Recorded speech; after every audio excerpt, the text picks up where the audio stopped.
Hello and welcome to AM Prime here on WESN Content Capital. Thank you very much for joining me on this beautiful morning here in TNT. The sun is rising, the birds are singing, and of course we can only hope for a wonderful day ahead, maybe a productive one.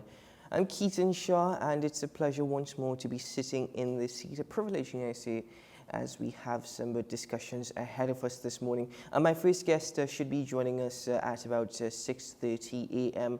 That is the Ambassador of France to Trinidad and Tobago.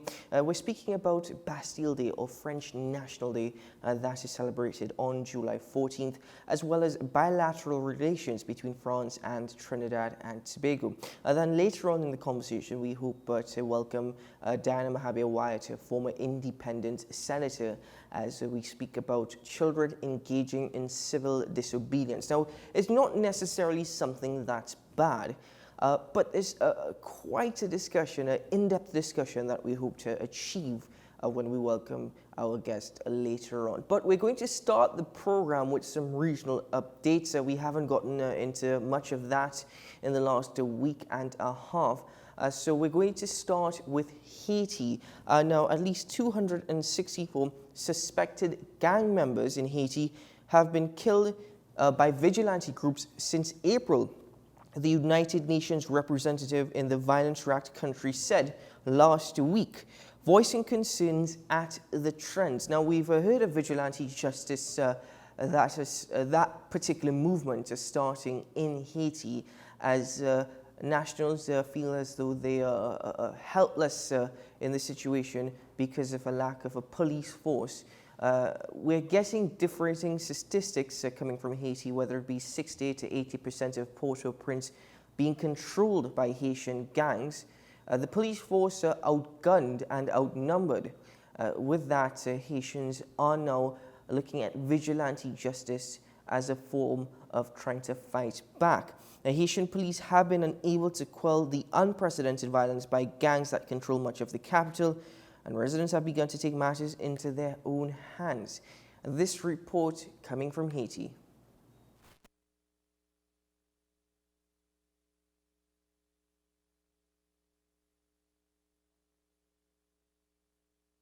Of gangs which have taken over swathes of territory. On Thursday, the head of the United Nations office in Haiti warned the Security Council. The appearance of vigilante groups adds another layer of complexity. Since April, BNU has documented the killing of at least 264 alleged gang members by vigilante groups.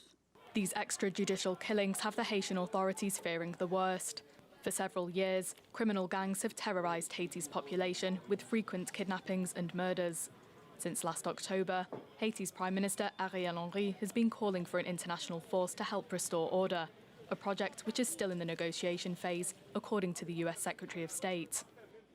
We're in very active conversations with countries in the region and beyond. Part of this involves making sure that countries step up to play important roles in such a force, particularly identifying a country that would play a leading nation role. But so far, no country has offered to take on this responsibility, despite Antonio Guterres' many pleas. Last week, the UN Secretary-General visited Haiti to pledge his solidarity with the population, much of which is currently in the grip of poverty and illness. That report coming from our affiliates, France 24, with regard to the situation in Haiti. I was at CARICOM's celebrations last week here in Port of Spain, where the UN Secretary-General Antonio Guterres, well, he stated that there needs to be a force, as reiterated by that report, with regards to tackling the situation in Haiti, assisting Haiti. CARICOM has indicated that it stands in solidarity with Haiti. It hasn't forgotten Haiti, and that over the course of the next 6 months or a year, they will be in further, deeper discussions to see how best CARICOM can assist. Moving across to Cuba now, amid a crippling fuel crisis and a dire economic outlook, the island's leadership has again turned to its old ally Russia for help. This according to a report from the BBC. At the height of the crisis, the queues of cars and petrol pumps stretched for several city blocks. For weeks, the fuel crisis has pushed the beleaguered Cuban people to the brink of desperation. It's the latest in a series of major challenges Cuba has faced recently, with food insecurity, inflation, and electricity blackouts. This report courtesy of the British Broadcasting Corporation. Now, for the past few months, Cuba has been in the grip of a crippling fuel crisis. People on the island have had to endure days-long queues for petrol as well as widespread blackouts.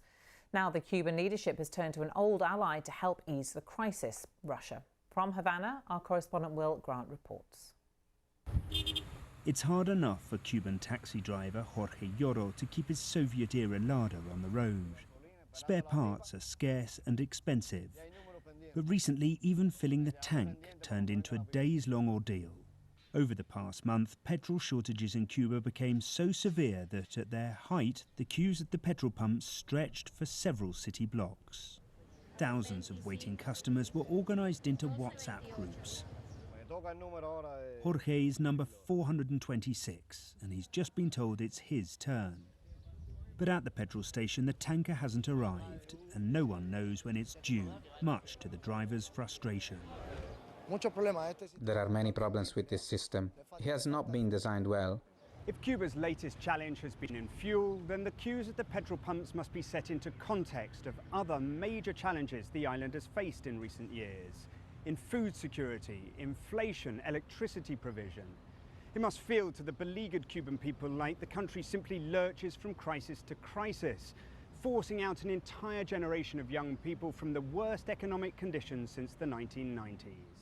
The root of Cuba's problems is a potent combination of government mismanagement, global economic downturn, and the decades-long US embargo. To alleviate the situation, the Cuban state recently signed new accords with Russian businesses in sectors from tourism and agriculture to energy. The island's leadership hopes Russia can provide part of the crude oil which socialist ally Venezuela can no longer afford.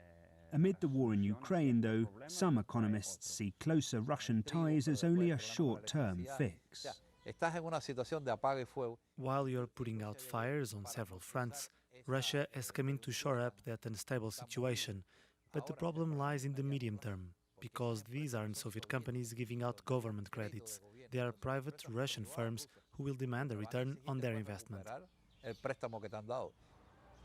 After a sweltering day of waiting, Jorge was finally able to fill up his tank. His Lada keeps going for a little longer. Like these classic cars, the Cuban Revolution also dates to the 1950s, but both are now running on fumes, struggling to maintain momentum without a significant overhaul in the years ahead. Will Grant, BBC News, Havana. We now move across to Jamaica. Our final regional update for this segment of the program comes from Jamaica, where Education Minister Favour Williams says there's been a decline in the number of teachers resigning this year when compared to last year. Concerns have been raised about the number of teachers leaving the education sector for greener pastures. But the Education Minister said resignation figures are down by nearly half compared to the first half of last year. We take a look at this report coming from Jamaica. The Ministry of Education is reporting a 43% decline in the number of teachers who resigned from the public sector. Education Minister Favour Williams made the revelation at this morning's post-cabinet press briefing. More in this report. Under pressure to address the teacher shortage, the Education Minister came armed with data. She noted that between January and June this year, 287 teachers resigned from the public sector.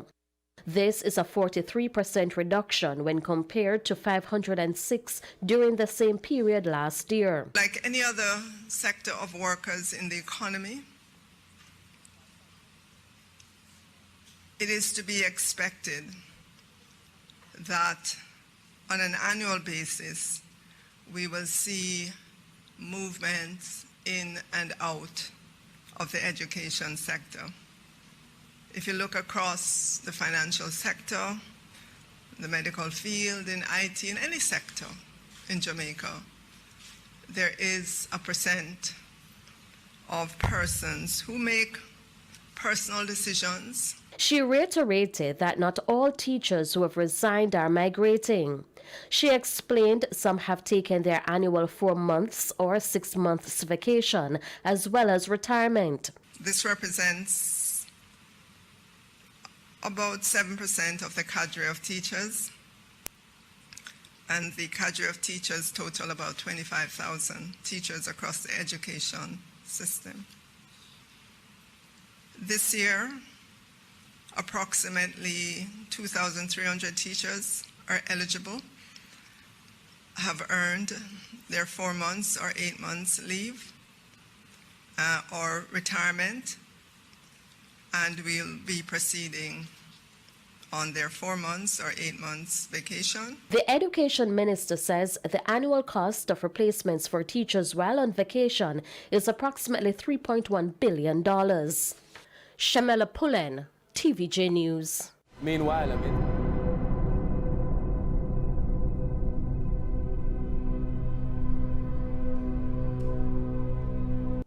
Well, we're going to take a pause from regional updates at this time on AM Prime. When we take this break, when we return, we will welcome His Excellency Didier Chabet to the program. Stay tuned.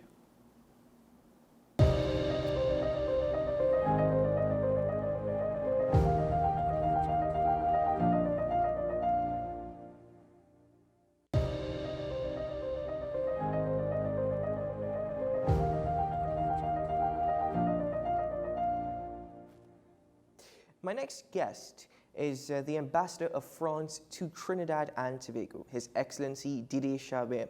He actually presented his credentials to former President Paul Weeks on January 11th, 2022. Before he served Trinidad and Tobago, he served in Kosovo. He also served in the Middle East and in European states. His specialty is in political and military issues. In fact, interestingly, he speaks 4 languages: French, English, German, and Polish. And he is with me in studio this morning. Bonjour, Your Excellency. Welcome to the program. Good morning, Kita, and good morning also to all Tribagonians. I'm very happy to be here this morning. Well, we're very pleased to welcome you to the program to speak about French National Day, also known as Bastille Day, which is being celebrated on Friday. Yes, it's in a couple of days now, and it's very important for us in France because this is, of course, a national day, but it's also for all people in France a very joyful celebration. We have for Bastille Day in all France popular balls, we have fireworks, and it's a time when all France is having fun, dancing in the street, and once again, it's a very nice moment for all the population of France. But why is French National Day so important with regards to history, with regards to the story? In terms of history, the French National Day commemorates the Bastille uprising, and it was important not only for France but also in the history of the world, because it was the day one when the French Revolution started to develop the concept of universal human rights. So it was in the memory of the people around the world. It's a day which is very much linked to what we have now as a core of the international relationship, which is human rights. All the UN Charter is based on the principles which has been developed during the French Revolution. And precisely how is it celebrated in France? I know you mentioned fireworks display, for example. Fireworks, and as I told you also, in every town, every village of France, you have popular dancing bars, you have people going all the night long, dancing, having fun, and it's a very popular moment for all French citizens. Also the moment in which everyone feels the necessity to have to share a common moment and common values, which are the French common values of music.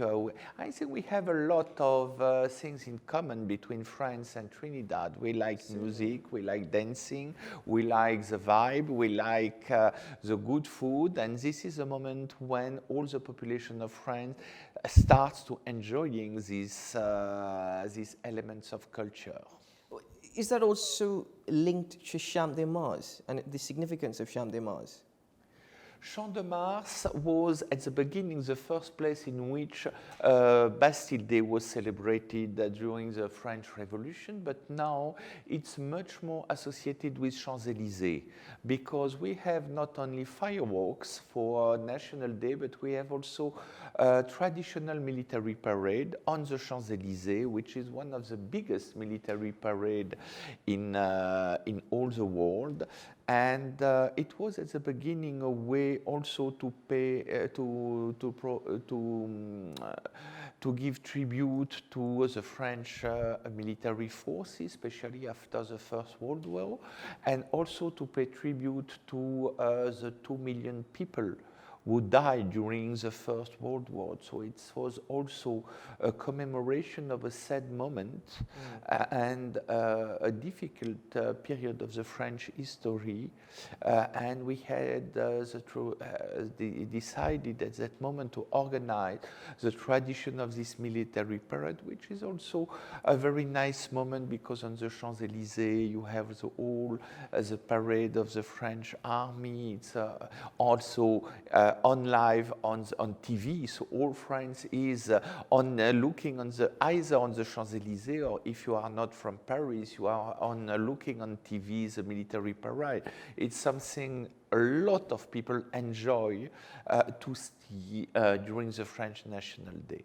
But the great tradition of Bastille Day for me, it's music, it's dance, and it's having fun together. Well, you did mention that Trinidad and Tobago and France have a lot in common, just based on what you described with the music, with the culture.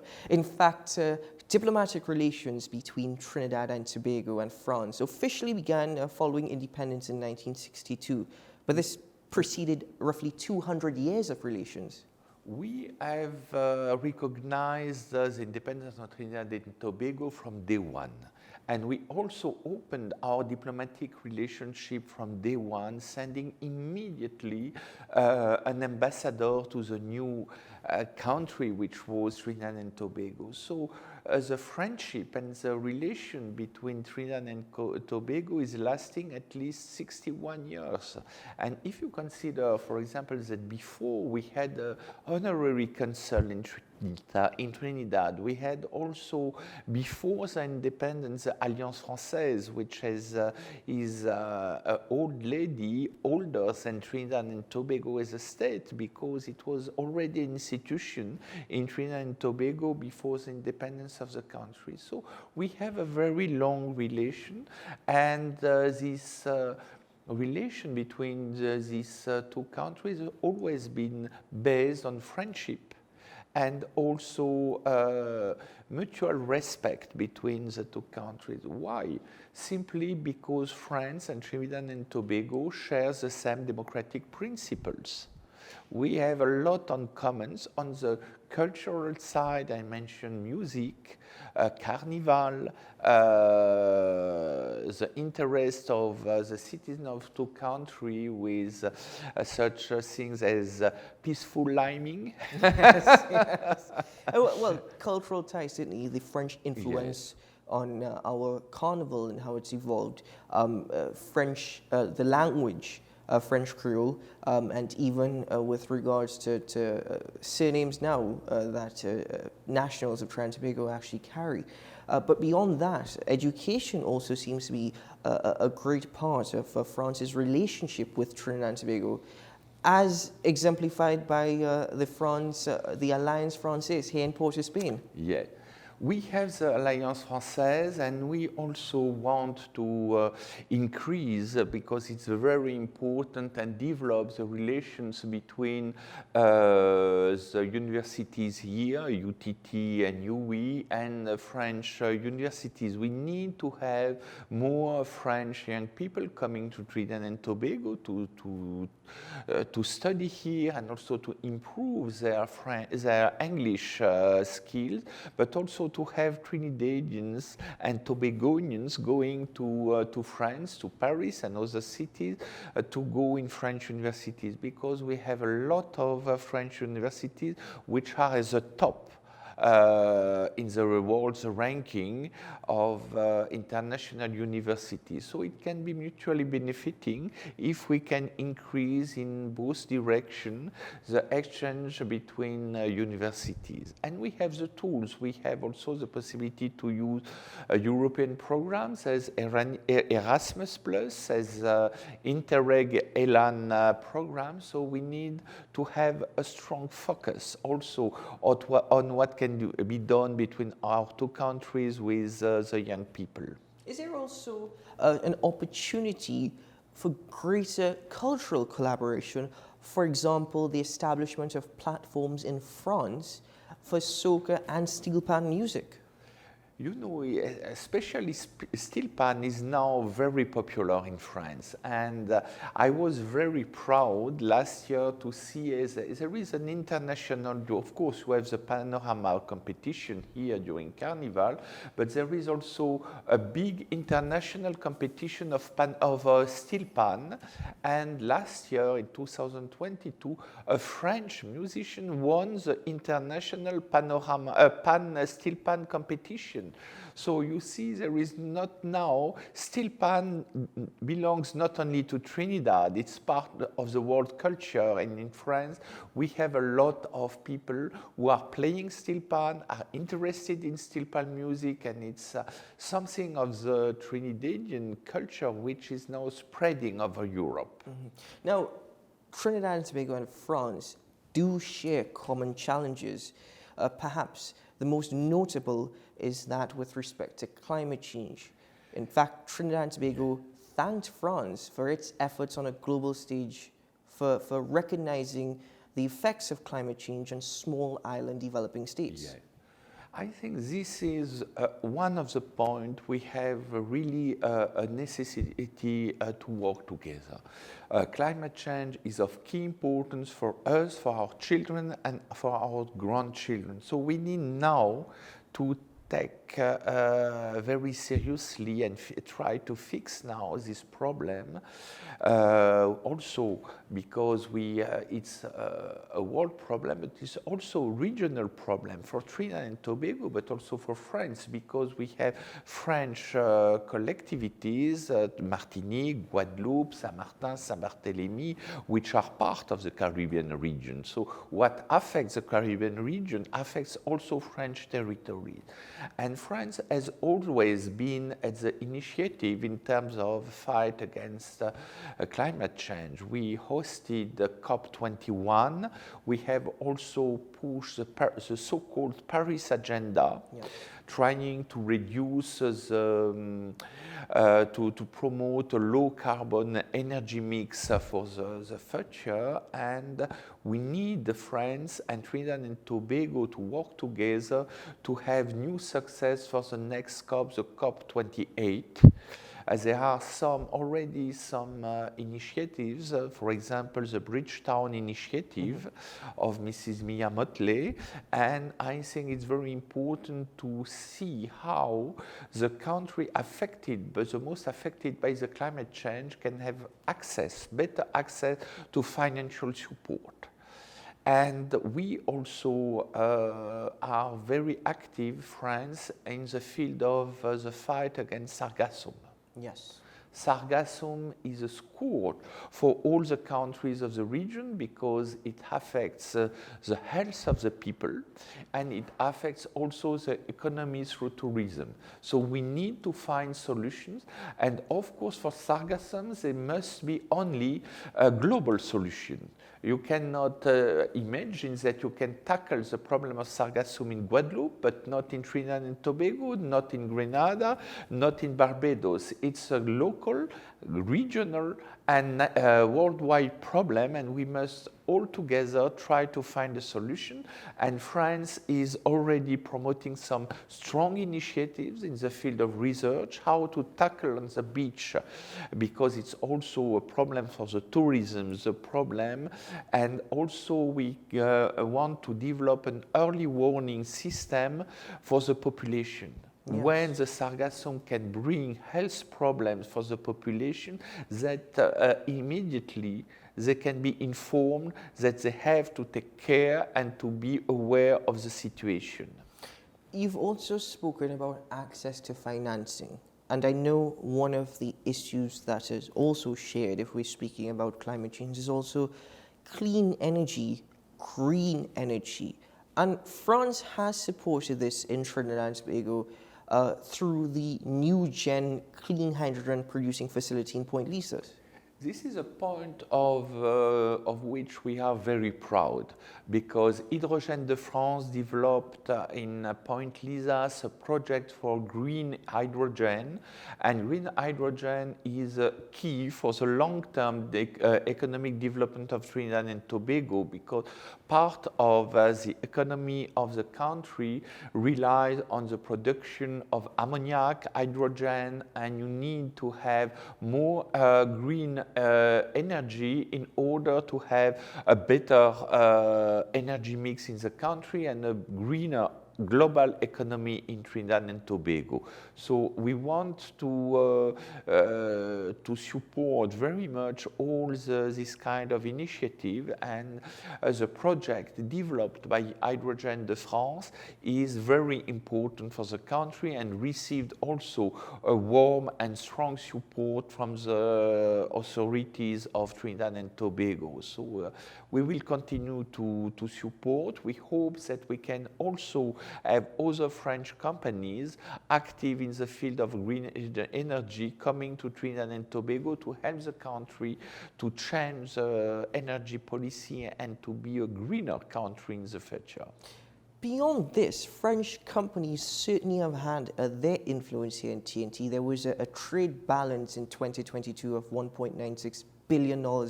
France has had its influence in terms of the development of infrastructure, in terms of port activity, in terms of even national security. Could we expect that this relationship will continue to be mutually beneficial? This for sure, because we, as I explained, France and Trinidad and Tobago are partners. We share the same values, we share the same interests, we also are in the same region, so we need to work together, and this cooperation, there is no good and long-term cooperation which is not mutually benefiting. And that's the reason we need to continue. We have been last year the third foreign investor in the country. And I hope that the interest of French companies for the economy of Trinidad and Tobago will continue. And also, maybe I can inform the public that Trinidad and Tobago represent half of the French imports, not only for the whole region of the Caribbean, but the Caribbean and Central America. All what we import of this region, half of this comes from Trinidad and Tobago. So Trinidad and Tobago is also for us a very important trade partner. Yes. Not only we are the third investor here, but Trinidad and Tobago exports a lot to France, especially in the fields of ammoniac, GNL, and so on. But we have very deep relation in the field of economy and trade with Trinidad and Tobago, and we also received this year an additional good news. We will have here the development of Téléperformance. Téléperformance is a French company which intends to recruit 4,000 people in Trinidad and Tobago. So we will not only be an important investor in Trinidad and Tobago, but we will be one of the leading foreign employers in the country. Wonderful, that's excellent news, and thank you for sharing that with us this morning. So going forward, Your Excellency, what are your hopes? What do you aspire to achieve during your time here? You've presented your credentials in January of 2022, your term is of 3 years. What do you hope to achieve with your remaining time here in Trinidad and Tobago? What I want really to achieve is to continue to strengthen this relation. So when you arrive in a country and you have already a strong and friendly relation with the country, it's difficult to make better. But I will try to continue to improve. As I told you, one of the fields of improvement would be the strengthening and the development of academic relation between French universities and Trinidadian universities. And also what is very important, and I want to be more, it's also to facilitate the regional integration of the French territories in the Caribbean in the local organization and institutions. Martinique and Guadeloupe, Guyana are already associate members of the SES.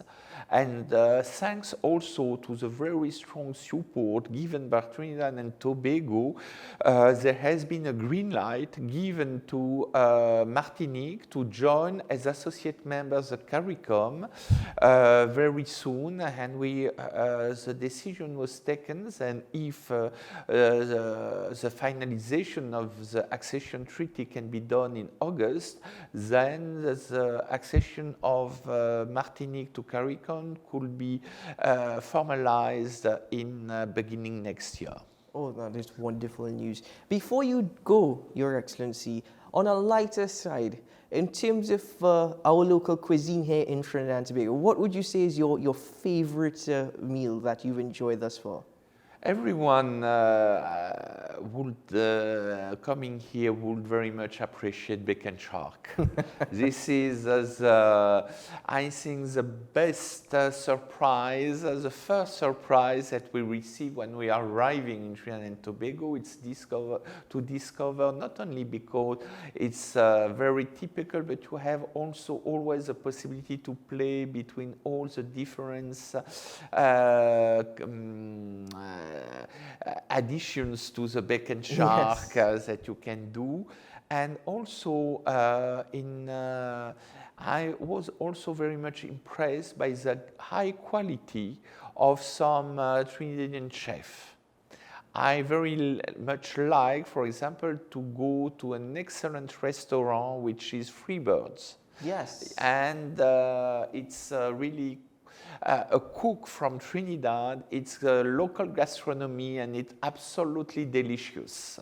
Wonderful news, Your Excellency. Well, I want to thank you very much for joining me this morning on the program, and on behalf of WESN Content Capital and Trinidad and Tobago, we send to you and to the people of France greetings and of course all the best in the celebrations for French National Day on Friday.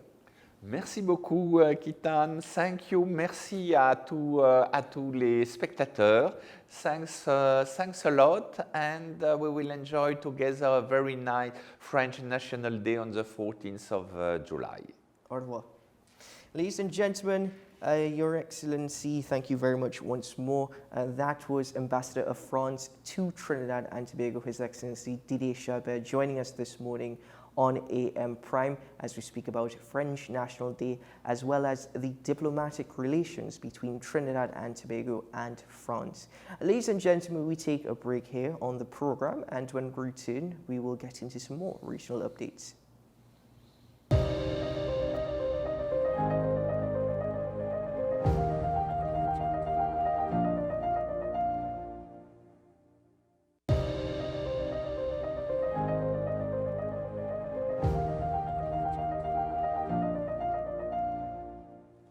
Well, welcome back to the program. Now, over the course of the last couple of weeks, we have been debating an issue emanating from schools with regards to hairstyles. Now, that seems to have been addressed, but there's a deeper conversation to have from that, and this is with regards to civil disobedience. Now, about a week ago, I read an article in the Business Newsday entitled such by former Independent Senator Diana Mahabir-Wyatt. In fact, she's with us via Zoom this morning to discuss her said article. Good morning, Ms. Mahabir-Wyatt, and thank you for joining us. Good morning. Glad to be here. Let's go ahead. Well, if we speak about social and political change, we speak about civil disobedience. But some may not actually understand what civil disobedience is. In your own words, what would you define as civil disobedience? Well, every society that I have been able to research has laws under which the society lives in order to have order, in order to have a stable framework under which to live and to work. It's different in different countries, but what it is guidelines, rules under which we have agreed to live by virtue of being citizens. Mm-hmm. Civil disobedience is just deciding that you're not going to obey those rules, you're not going to live by them, and usually that you want to change the rules or you want to change the society. Mm-hmm. And most social and political change starts with civil disobedience. Mm-hmm. Now, in terms of, in regards to that, does discipline equate to following set rules and guidelines that are initiated by any social contract? For example, the agreement of children attending school is that they will receive an education. In return, they follow set guidelines. Does discipline equate to that? Amongst other things, yes. Parents agree when they send their children to a particular school, which they choose. Don't forget that they assume the school is going to provide an education. Every contract has two partners. One is an offer and one is a receiver. And in this case, it's schools and children and their families.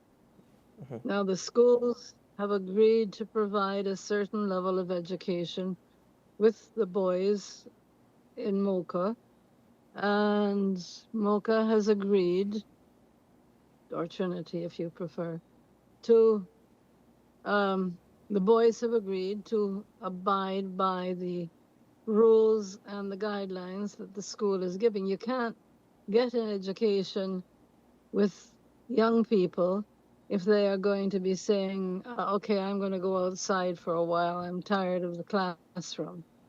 Because at the age in which they are, which is adolescence, they often do want to go outside the classroom.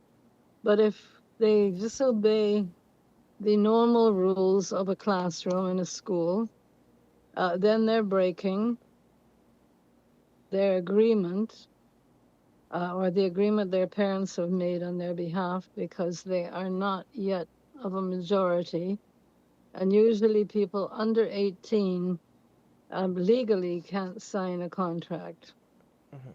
Now, so then in this particular case, is it that the adults or the parents were encouraging civil disobedience? Well, as long as they agreed that, don't forget, in this case, let me just go back a bit. In this case, the parents were the ones who contracted with the school. Mm-hmm. And in this case, the parents were told by the school, these are our rules. And for many months and many years, because the boys were not in first year, they obeyed the rules, which was part of their contract. When the boys decided that they wanted to break that contract in terms of all things, hairstyles, that was apparently the most important thing to them, more important than what they were learning in the school, which was part of their contract. And the parents they were reminded of this 3 times before the children were to graduate. And evidently the parents agreed that this was appropriate to break the contract. And so it was really the parents who were responsible. In your opinion, do you think it may have been more appropriate perhaps to engage in what we deem as industrial relations best practice, to comply and then complain? Well, that is the industrial relations standard. And if you want to change something without breaking the social contract, that is the way in which you do it. Mind you, I personally have absolutely no opinion whatsoever when it comes to hairstyles. I don't care if they wear their hair down to their knees. What I care about is peace and prosperity in Trinidad and Tobago. By allowing your children or the people who are operating on your behalf in the social contract, you are allowing civil disobedience. And if children learn that, okay, we can break the rules when it comes to what we wear, instead of wearing the uniform, which they are supposed to be very proud of, to show the world that Trinity is the school they go to, then they can just decide, okay, well, I don't like this uniform. I'm going to wear a purple shirt and pink pants. You know, a contract is a contract. And the parents will have to pay for their change in clothing. Although both the boys and the parents were told on 3 occasions, this is what we expect at graduation. These are the rules of the school. And they knew it, and they decided that they weren't going to abide by it. Well, that's okay. Major social change usually starts with civil disobedience.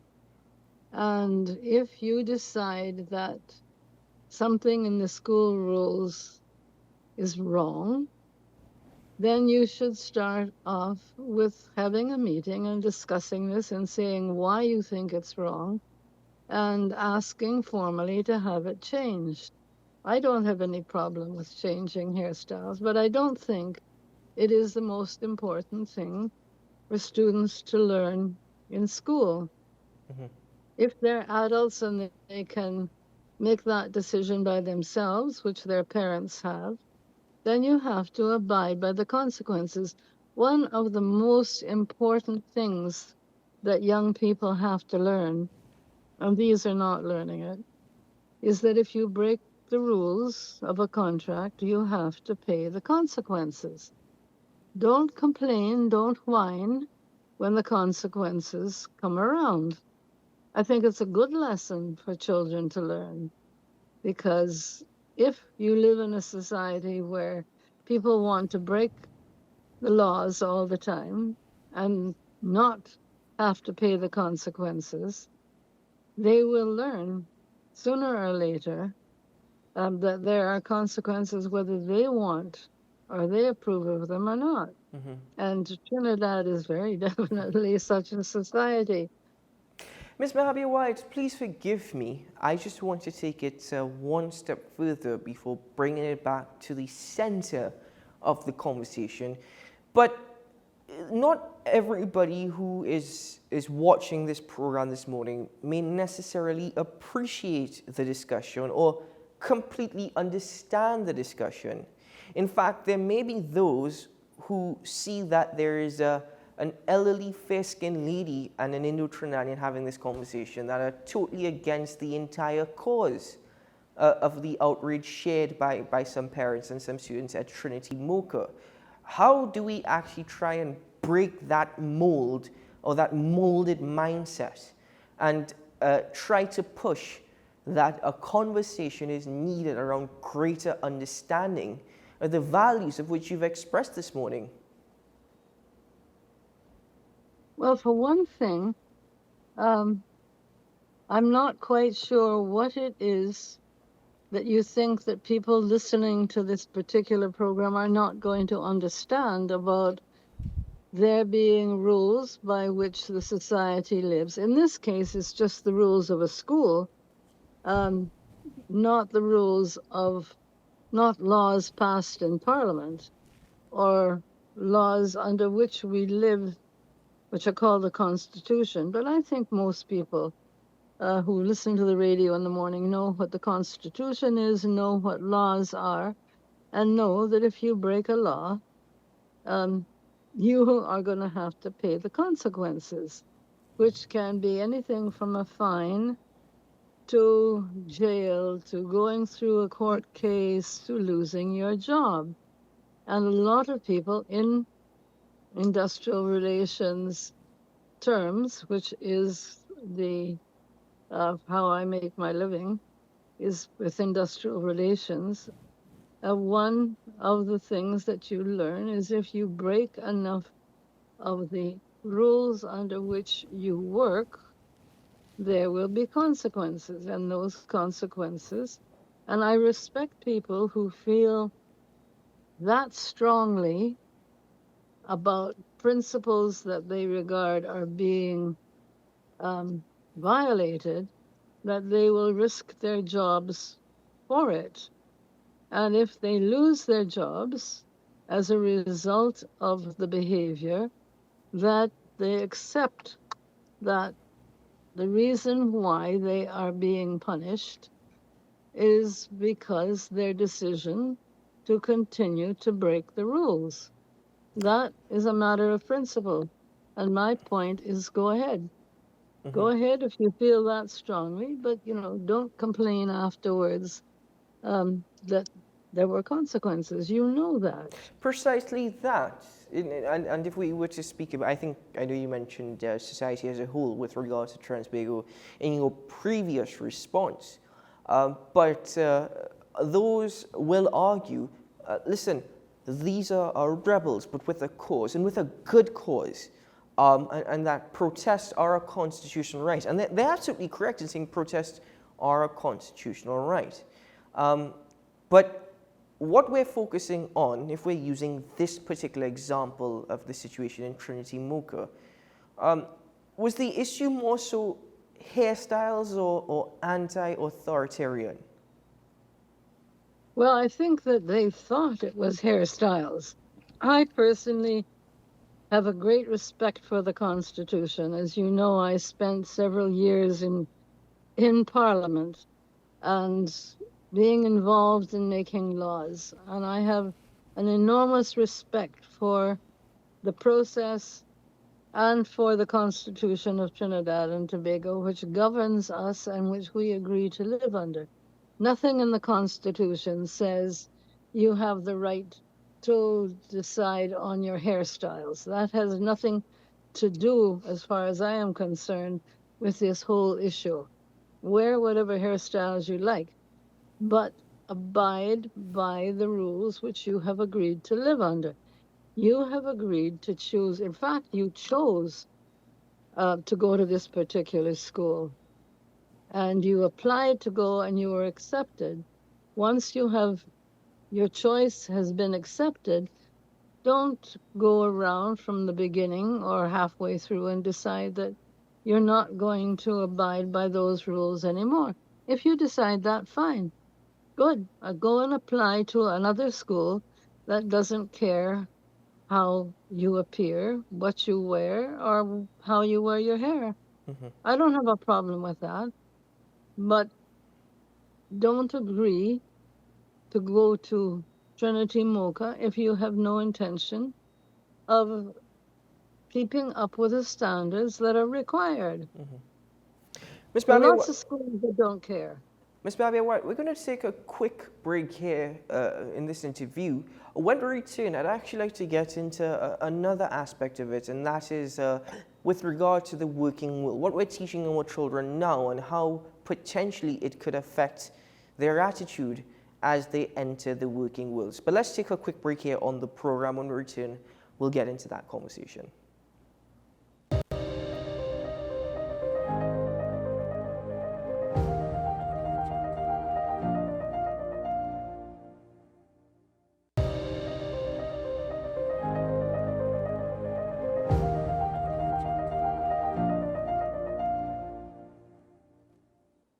Welcome back to AM Prime. I'm joined once more by former Independent Senator Diana Mahabir-Wyatt as we speak about civil disobedience this morning.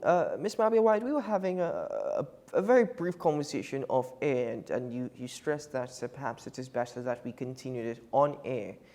And that is even with regards to the language and the understanding.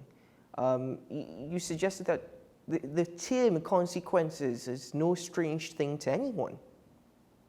I don't think so, but let us just move. You had asked me about industrial relations, and all of the boys at MOCA, at Trinity, are going to be looking for jobs at one point.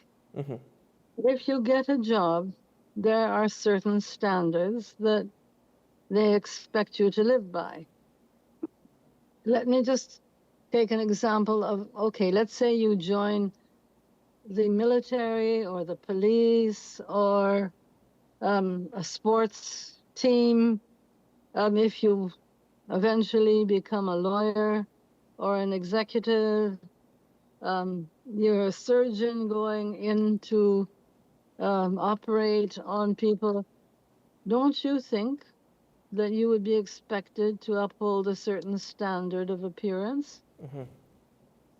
You would be expected to have, including in most of these organizations, your hairstyles will be expected to be of a certain standard. Certainly your clothes or your uniforms or your appearance will be, and you're not going to be able to just change those on impulse or because you don't like them. If you don't like the hairstyles that you're required to wear to go to court or to go onto TV, which you are under as well, then go and find a different job. That's okay, that's your right. But to say that everybody who appears on the police force or who wants to go to court as a lawyer must decide for themselves what they want to wear, it's just not going to work. And what you are doing as a parent is teaching boys that they can change things by just disobeying. Now, in this, and what happens is that either it works or it doesn't. The consequences are, in this case, yes, the minister has decided that for the country, as a result of what the boys have done, that schools are going to be allowed to say that boys can wear cornrows. I don't have any objection to that. I wore cornrows myself at one time, and it has nothing to do with race. It has to do with style. At that time, a lot of us were wearing cornrows. Mine came down to my collarbone and had beads at the end of them. It was very pretty, but it took hours to do, so I had to stop eventually because I was going to work. But to learn that you can change those rules, which in this case they have, but not for Trinity. Trinity is not going to be bullied into changing their rules because 20 boys have decided they don't like them. If they had started off with a discussion, a debate with the parents and the PTA as to what should be standard, and they had decided democratically as a PTA and the teachers and the school, both parties to the contract, which is how it's done, then it would change. But without all this drama on TV and in the press. And the one thing that they are also learning, and the society is learning, is that if the supporters, in this case the parents, use obscenities and shout obscenities in order to express their displeasure, then this is the way to do it. I don't think that anybody wants to accept that as a standard. I don't think Nelson Mandela ever used obscenities in order to change the rules. And the rules did change as a result of Mr. Mandela and many other people as well. Do you think that a great part of this conversation also has been with regards to the actions and words of parents, their impact and their influence, and what they may teach children? Do you think that a lesson that may have come out of this, because it is something that probably has been instilled, is that even in a professional capacity within the working world, it is okay to question the ethics and values, the standards that are set by a company, even your discipline with regards to your future employer? Yes, of course, that's how change comes about. But it is comply and complain, as you said earlier. You don't just break the rules unless you can define them and say why you think that they're wrong. You should be able to be articulate enough to explain your point without using obscenities, because as you probably realize, obscenities are what people use when they don't have the vocabulary to explain themselves without them. People sometimes use obscenities for emphasis, which they think is the only way to do it because that's all they know. And in some situations, that is accepted. If you're working on the docks, or if you're working in an organization where people don't have vocabulary or don't have the education to be able to explain themselves clearly, then very often, even in Trinidad and in some industries, obscenities are accepted, but not in schools. And not in, well, I don't know, not in the executive suite, or not when you reach a certain level in employment. They shouldn't be used. Do you think that there is a continued insistence that we are justifying almost every social and even political position or commentary with race as its basis? Yes, it's unfortunate, isn't it? Because it removes the emphasis from an intellectual standard or a behavioral standard and is adjusting it. I find most people who have to use race as justification for whatever it is they're arguing are doing it because they can't rationally use anything else. My standard, of course, with race is Nelson Mandela, because I just mentioned him earlier. Before that, it was Steve Biko. who was killed by police, who was beaten to death, upholding his standard, which had nothing to do with race. It had to do with rules and laws that allowed violence against a certain section of the population. The fact that it was tied to race is the only one that people seem to use. And again, as a question I've asked previously, how do we go about breaking this molded mindset that not every issue faced in Trinidad and Tobago, almost every single issue in Trinidad and Tobago, is not race-related or has a basis for race? It's difficult, isn't it? I remember one of my children asking me this when they were 5, 6, 7. And they were saying, "Mommy, what race are we?" And I said, "Well, you are a little bit of everything.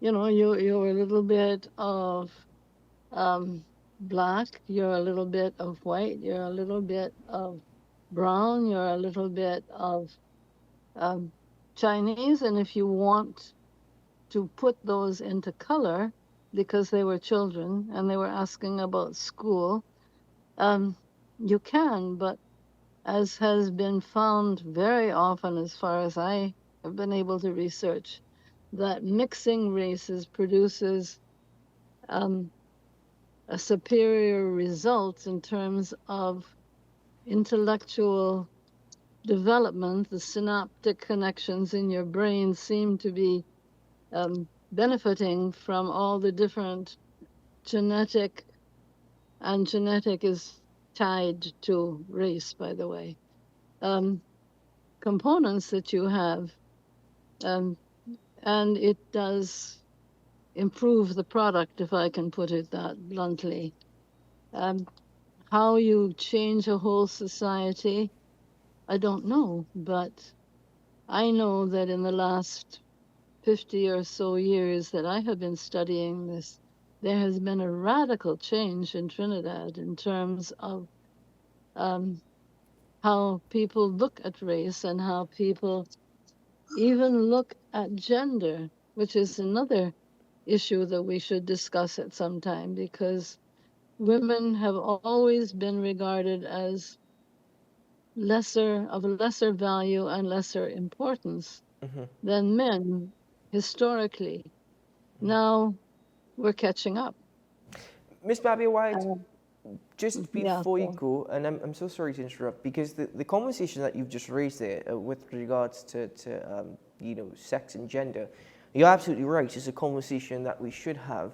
But given the time, I'm going to ask you very quickly that in your course of study over the last 50 years, you mentioned a radical change in how we view race. We have about 2 minutes. If you can just kindly elaborate on that radical change. Sure. Take a look at banks. At one time, and I'm talking about 50 years, not 15, at one time you would only see tellers, people working in banks being white. Now you may once in a while run across a teller who's white, but mostly you don't. In other words, there are very few, I don't know of any employing company that employs on the basis of race. I do know some that employ on the basis of family or community. In a Chinese restaurant, you tend to find people who are Chinese, for example. In fact, it's one of the things that we look for before we go there and decide to eat, because if a lot of Chinese people eat there, then it must be good. There are other restaurants where you may find, because they're serving Indian food, and it's a family restaurant, there would be members of the family who are the most prominent. That is a different selection entirely from just selecting people only on the basis of race. We find it in terms of religion as well. People who are running an organization based on Roman Catholicism, I know because I have had people approach my company saying we want to hire, I don't know, whatever it is in the staff, but we want people who are Roman Catholic. And we don't want people who are Pentecostal, for example. And we do make selections based on gender, on religion. If you are the member of a particular political party, we have seen to our detriment that there are organizations that only want to deal with people of that particular religion. Okay. Our Constitution allows us freedom of choice. Certainly. Ms. Diana Mahabir-Wyatt, thank you so much for joining me on the program this morning. I think you concluded with actually highlighting or hinting at a next topic of discussion, of which we'll have to plan for another day. But for your time this morning and for the depth that we were able to achieve, thank you very much, and I wish you all the very best and a grand day ahead. Thank you very much, and I return the sentiments to you and to everybody who is listening to this program. Thank you. We need to get rid of things like race instead of using intelligence and skills. Thank you very much. Former Independent Senator Diana Mahabir-Wyatt joining me this morning as we speak about a choice of action and civil disobedience. And perhaps a very good way to end that discussion is that it seems now that every single social or political commentary or issue, the argument is on the basis of race. We need to change that here in Trinidad and Tobago. And that is something that we're going to strive to do, work very hard to do. We're going to face a great number of challenges, but it's worth it. It's worth it. Ladies and gentlemen, this has been AM Prime. I'm Keaton Shaw. Thank you very much for joining me this morning, and I wish you a grand day ahead, a great day, maybe a productive one, and may you just enjoy it. Peaceful, productive, and all the wonderful things that go with it. Until 6 o'clock tomorrow morning, farewell, bye-bye.